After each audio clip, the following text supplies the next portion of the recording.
There is a particular cruelty in presiding over joy you cannot feel. I learned it 7 summers ago, the night an old curse worker's rite unraveled in my throne room and left something sealed inside my chest, a cold, flat stillness where warmth used to live. The elder had meant to steady the kingdom, to fix some wobbling thread of fate she claimed she saw fraying. She died before she could undo what she had done, and her apprentices could not reach the working's root. They tried. I watched them try, summer after summer, while the midsummer fires burned around me, and I felt nothing but the weight of a king's obligation to stand upright and look glad. Solenvast has kept the midsummer festival since before my father's time. The great fires are lit at dusk, one for each of the pack's 4 compass points, and the fifth, the king's fire, in the center of the courtyard, is lit last by the king's own hand. The pack dances between the fires. Pups chase each other through the sparks. The young wolves howl at the moon, and the moon on midsummer always answers. It is the one night our lore says the bond between fated mates is most easily recognized. The fires warm the chest where the bond sleeps and wake it, if the one meant for you is near. For 7 years I lit the king's fire and felt the heat of it on my face and nothing else. The flames were information, the dancing was spectacle. My wolf had gone so quiet inside me that I sometimes wondered, alone in the hours before dawn, whether the curse had done something worse than seal my feeling, whether it had simply confirmed what I had suspected before the elder ever walked into my hall, that I was a king made for duty, and not for the other thing, the thing the festival was for. I still lit the fire, I still presided. A king does not let his grief become his pack's grief. The 7th summer, a small party of traveling healers arrived 2 days before the festival, requesting the usual healer's welcome.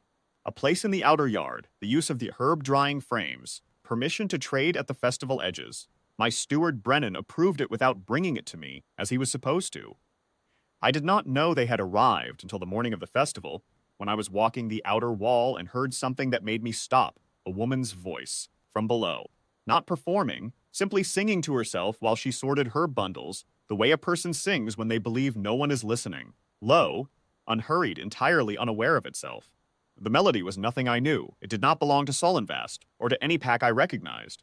It was the kind of song that exists before it has a name, before anyone decides it is a song at all. I stood on that wall longer than I should have. The warmth did not come. The coldness did not break. But something in the stillness shifted, the way a door shifts when wind changes outside it. Still closed, but no longer perfectly latched. I told myself it was nothing. I went back to my preparations. The fires were lit at dusk. The pack filled the courtyard, dressed in the old midsummer colors, amber and white, and the deep red of the season's flowers. My 4 captains lit their compass fires in order, and I lit the king's fire last, touching the torch to the oil-soaked wood and watching the flame climb, feeling the heat on my hands, feeling nothing else. The pack cheered. I nodded. I took my place on the dais and watched the dancing begin. She was near the south fire. She had not dressed for the festival. She wore a traveling healer's plain cloth, a practical braid, no midsummer colors. She was not dancing. She stood with a cup of festival water and watched the flames the way I watched them, with attention, but without the particular light that the others had in their faces. It struck me that she might be the only other person in the courtyard who was not entirely here tonight. Then someone near her said something, and she laughed. I do not have a word for what that did. It was not the warmth returning, it was something before warmth, something that made the cold aware of itself for the first time. My wolf, which had not stirred in 3 years, turned over inside me the way an old hound turns toward a familiar smell, not yet awake but no longer fully asleep. I descended from the dais. I did not mean to. My feet carried me down the steps and across the courtyard while the pack danced around me. And if any of them found it strange that their king was walking toward the south fire alone, none of them said so. Brennan, watching from the steps, said nothing either. He would tell me later that he had never seen me walk toward anything, that in 7 years on the dais I had always stood and waited, and he had simply assumed that was the kind of king I was. She did not see me coming. She had turned back to the fire by the time I reached the south edge of the courtyard, and she was humming the thing I had heard that morning, the melody that had no name yet, the one that existed before it decided what it was. I stopped a few steps behind her and did not speak. The festival noise was around us, drums and laughter, and the crack of sparks from all 5 fires, and yet I could hear her humming the way you hear a voice in a quiet room, clearly, without effort, the way you hear the one thing that was already meant for your ears.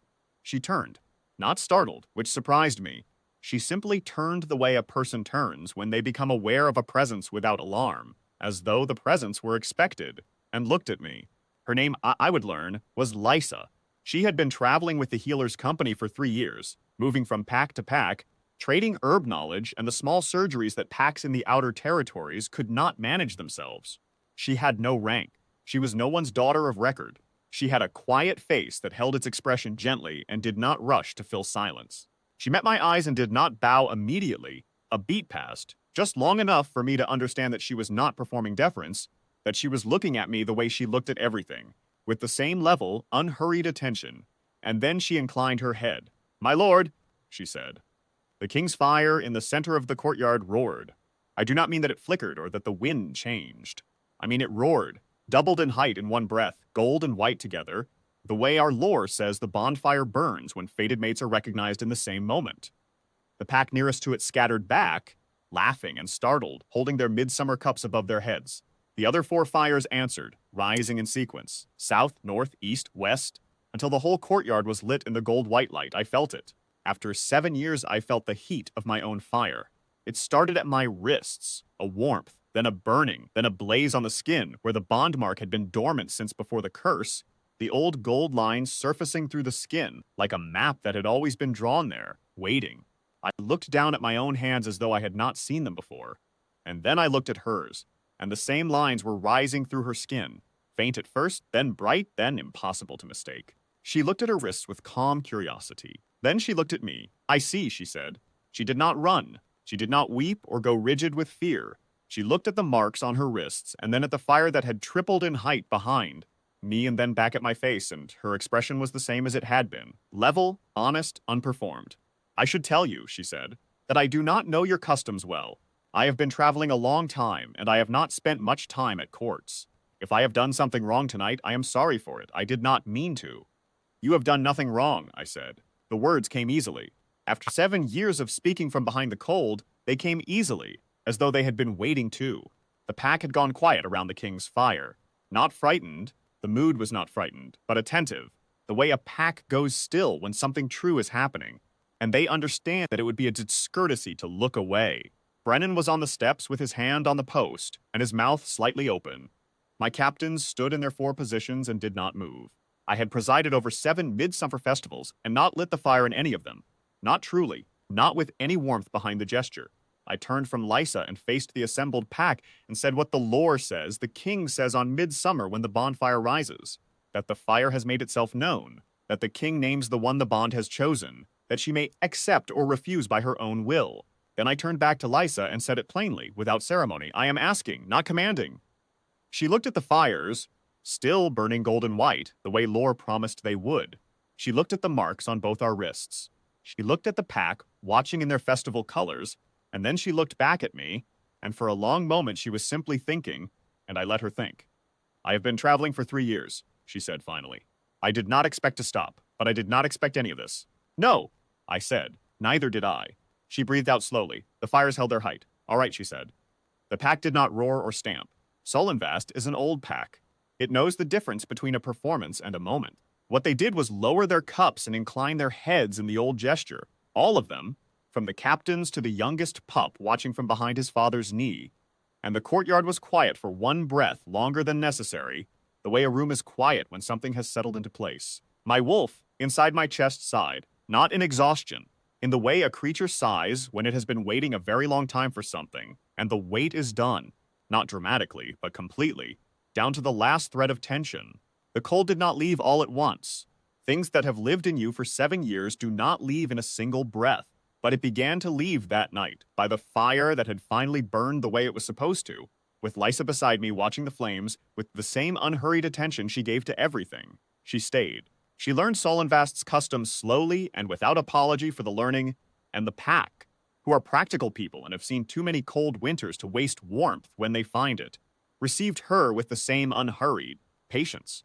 Brennan, who had been my steward through all 7 festival silences, told me once that the hall had always felt to him like a house with its hearth banked low, all the right materials, waiting for someone to tend the fire properly. I understood what he meant. The 7th festival was the last one I watched from behind glass. Every summer after that, when I lit the king's fire with my own hand, I felt it. The heat, the light, the particular rightness of standing in the middle of your own life and knowing it. Not because the curse broke in any dramatic way that I could name or date, but because she was there and the warmth had something to find. The old lore says the midsummer fire knows. It has always seemed to me, now, like the simplest thing in the world, that a fire lit for 7 years in cold will tell you, plainly and without ceremony, when the cold is over.